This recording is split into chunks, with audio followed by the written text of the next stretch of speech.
Hi folks, Tacitus today at your pushback channel, and thank you for joining this audio live stream. In this essay, I'd like to talk about Tucker Carlson. I think everybody's heard now that he's moved on from Fox News, and it sort of took me somewhat by surprise. The way it happened, I thought there would be an amicable sort of few days of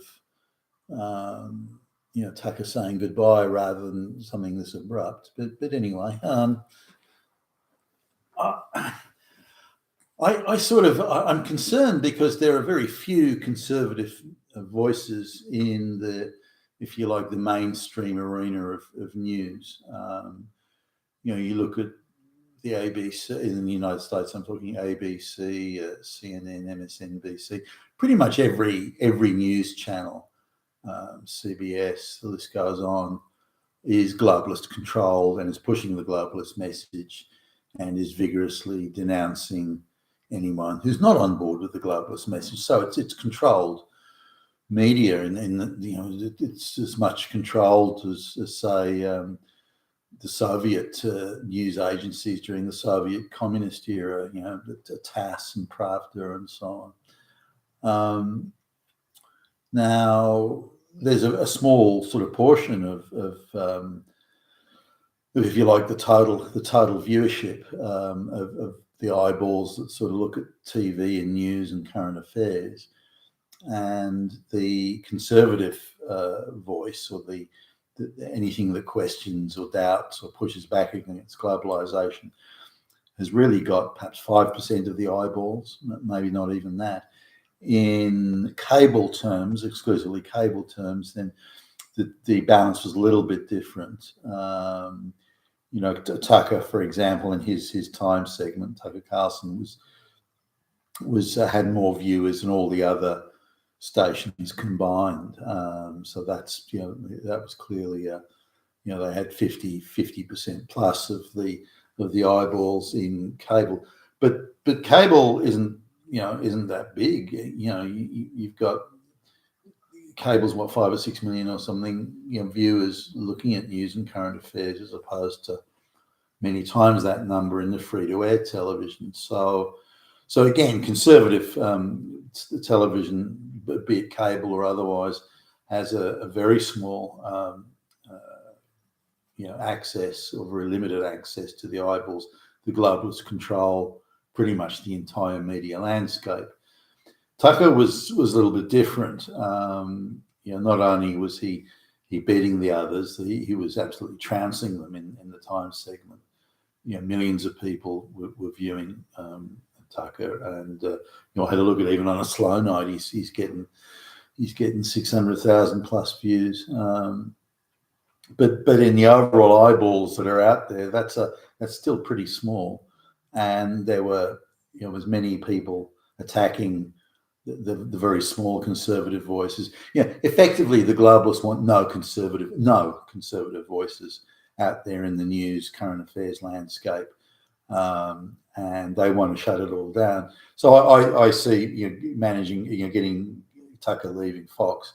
I see this as a huge victory for the globalists. They've managed to take out one of the most prominent conservative voices in news today in the world, let alone the United States. And I think that's significant. And it comes hard on the heels, really, of them taking out James O'Keefe, who was another, not necessarily conservative voice, but he's certainly against what the globalists were doing and trying to do, and the tricks they were getting up to. So the globalists are clearing the way ahead for the 2024 presidential election, where they're obviously quite determined to win, where there won't be a single conservative voice of any sort of prominence out there in the news. They'll start to shut down conservative voices in the social media space, some of whom have quite a large following, and so they'll be shutting that down and selectively shutting down certain videos and things like that. So you can feel the screws and the noose tightening in what the globalists determined to have complete control going forward, which is what they need to implement the globalist project, and they're prepared to go, in my view at least, to any lengths to achieve that. Now, just going back to Tucker, it was I don't know, sometime around 2016. I think that the presidential election was either had just happened or was about to happen, and I think I was over at a friend's place, and he'd gone outside to answer a phone call, and Fox News was on, and I was doing something. I wasn't really paying any attention.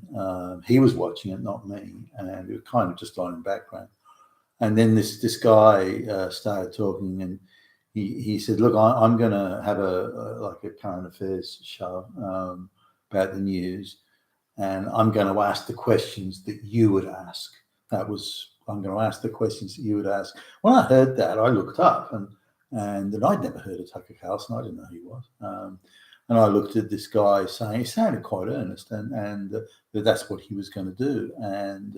And this was something that stuck in my craw, because I'd seen the pro-globalist spruikers were getting very soft, very easy interviews. Hillary Clinton was getting softball interviews to the point where if she even got a slightly difficult question, she sort of showed irritation and impatience and near outrage. How dare you ask me any question that isn't a softball question? But then I looked at say how Donald Trump's must have been important before the election. This Donald Trump's I think it was his campaign manager. I think it was, or some prominent role in the Trump campaign, Kellyanne Conway, I think it was, and the way that the media treated her, it was just an all-out attack, and they just went for it, and you could see the stunned look on her face as these supposed journalists just turned into attack dogs, obviously instructed to go after her and tear her to pieces. And then I compared the interview that someone like Podesta or one of the folks on the Hillary campaign, how soft and gentle and almost cooing their interview was. There was, softly and gently stroking each other. And I thought, holy fuck, the difference was so stark.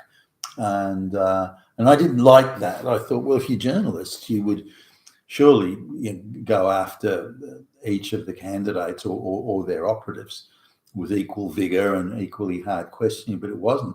The Trump campaign people were just slapped around and metaphorically beaten up on camera, whereas by contrast, the Hillary people were just given a free pass.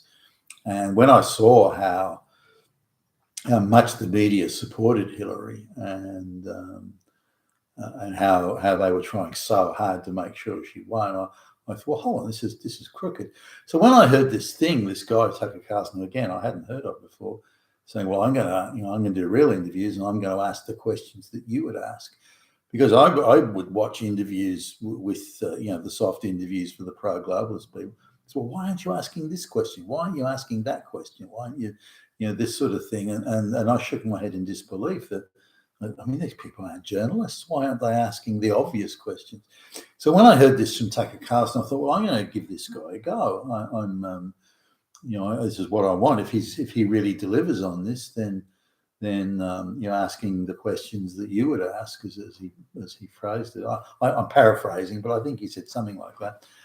Then I want to know about this, because we need a news show that does ask the hard question, does go after the globalists, and does question the sort of nonsense that they come out with. And so I watched some interviews where he just asked the questions of these leftist globalist activists, and when they're asked a question, well, how do you know that? What's your evidence for that? What's your proof for that? They just went down like a sack of shit, these people. And in the end, hardly any of these folks would come on Tugger's show, because they knew he was going to ask the questions that no other media outlet would ask. They're soft interviewed throughout. they've never had a proper interview in their life. They can assert anything. That the United States is the most racist country ever in the whole universe. Da, da, da, da. And just the interview, oh, yeah, that's right, yeah. Well, what can we do about all these evil white people? But Tucker didn't. He actually asked the questions. Quite happy to accept it if the the interviewee was well backed up and footnoted and all that other sort of stuff. But but it seemed to be that Tucker was being seen as a bigger and bigger annoyance to the globalist machine. And I think it drove them into fits of outrage that this conservative voice, especially a prominent and successful one, and one that really got in over the target and made issue, could really expose the fraud that globalization is. And Tucker certainly did that, and exposing the politicians that support globalization. And I noticed that in my view, at least, that he wasn't chasing as hard on some things as I thought he would or could have, and maybe would have in the past. It seemed to be he was holding back, and January 6th was one, and there's a few other things. So I had the impression that there was some tension building internally, where the management was wanting him to back off a bit, and he was a little uncomfortable with that, and so the way they got him to do that show, that segment that was supported for insects as food, and and so on. So I was having a look at that, thinking, well, maybe there's some tension building here. Maybe there's been the ingredients are there for a falling out. All it's going to take is someone to sort of pull a trigger prematurely, and that the whole thing could come unstuck. And maybe something like that did happen.